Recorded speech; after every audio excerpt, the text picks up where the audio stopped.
Nagpalang umaga po sa ating lahat. Para sa ating mga araw-araw na talata, tayo ngayon ay nasa Genesis Kapitulo 10, versikulo 3, sa 1 hanggang 12. Ang anak na lalaki ni Cam ay sina Cus, Ehipto, Put at Kaanaan, sina Seba, Habila, Sabta, Raama at Sabteka,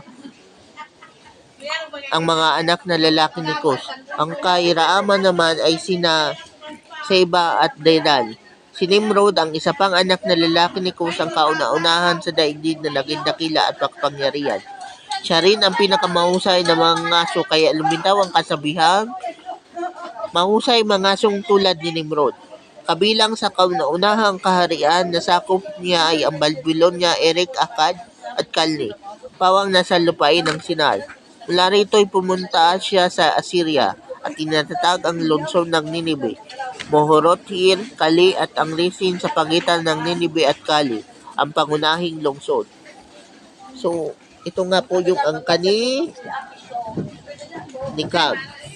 At isa sa mga naging anak ni Cam ay si Ehipto o Egypt.